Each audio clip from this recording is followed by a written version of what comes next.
বৃহস্পতিবার থেকে কলকাতায় 3 দিনের বাস ধর্মঘট ডেকেছে বাস মালিকদের সংগঠন। একগুচ্ছ দাবি নিয়ে শহরের রাস্তায় বেসরকারি বাস বন্ধ রাখার সিদ্ধান্ত নেন বাস মালিকদের সংগঠন। ফলে বৃহস্পতি, শুক্র ও শনি এই 3 দিন বাসগুলি কলকাতার রাস্তায় চলবে না।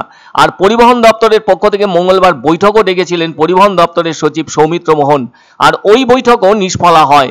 আবার গতকাল ভিডিও কনফারেন্সিং এর মাধ্যমে বৈঠকে বসেছিল পুলিশও, আর ওই বৈঠকে বেসরকারি বাস মালিক সংগঠনগুলির প্রতিনিধিদেরও উপস্থিত থাকতে বলা হয়েছিল।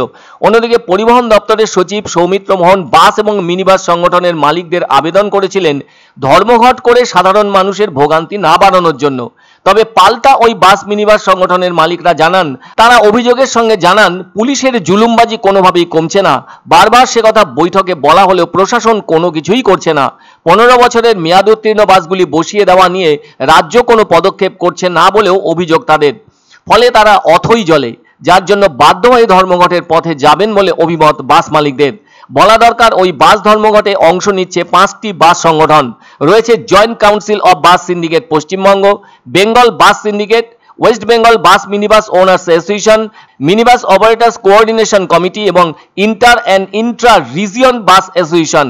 সংগঠনগুলোর দাবি 15 বছরের পুরানো বাস বাতিল করার সিদ্ধান্তের বিরোধিতা করতে হবে। মহামারীর সময় 2 বছর বাস বন্ধ ছিল। এর পাশাপাশি পুলিশি হয়রানি আর ইচ্ছে মতো টোল ট্যাক্স আদায়ের অভিযোগ তো আছেই।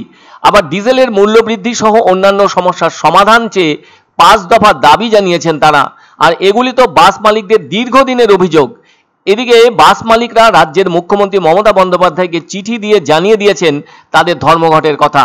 তারা মুখ্যমন্ত্রীকে চিঠির মাধ্যমে জানিয়ে দিয়েছেন 20 মের মধ্যে যদি তাদের দাবিগুলির বিষয়ে সদর্থক পদক্ষেপ না করা হয়, তাহলে 22 মে থেকে 24 মে পর্যন্ত টানা 72 ঘন্টা বাস পরিষেবা বন্ধ থাকবে কলকাতায়। আর 3 দিনের ওই বাস ধর্মঘটে হয়রানির মধ্যে পড়বেন সাধারণ মানুষ। আসলে কলকাতায় লোক সংখ্যা যেমন বেশি, এর পাশাপাশি ওখানকার মানুষজন পরিবহন নির্ভর। ফলে প্রতি মুহূর্তে অন্যান্য পরিবহনের সাথে বেসরকারি বাস মিনিবাসও ব্যবহার করে থাকেন তারা। সেজন্য ওই বাস ধর্মঘট হলে যাওয়া আসার ক্ষেত্রে বিরাট সমস্যা দেখা দেবে ওখানকার জনজীবনে।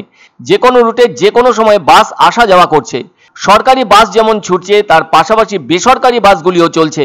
কত মানুষ যে বেসরকারি বাস ব্যবহার করে থাকেন সেটা যারা ওখানে চলাফেরা করেন তারাই ভালো মতো জানেন। তাই 3 দিনের বাস ধর্মঘট মানেই এক ধরনের জীবন যন্ত্রণা আর চরম ভোগান্তির বিষয় হয়ে উঠবে। তবে বিশেষ সূত্র মারফত জানা গেছে, সরকার চাইছে না বাস ধর্মঘট হোক। এমনও হতে পারে বাস ধর্মঘট তুলে নিতে পারে বাস মালিকদের সংগঠন কোনো শর্তকে সামনে রেখে। আমাদের একটাই অনুরোধ ছিল যে আমরা যারা সংযোগ প্রদান প্লাস হচ্ছে পুলিশি জুলুম, এর ছাড়াও 5 দফা যে দাবি আছে সেই নিয়ে যে আমরা বসবো। সচিবও থাকবেন, মন্ত্রীও আমি বলেছি আপনিও থাকবেন।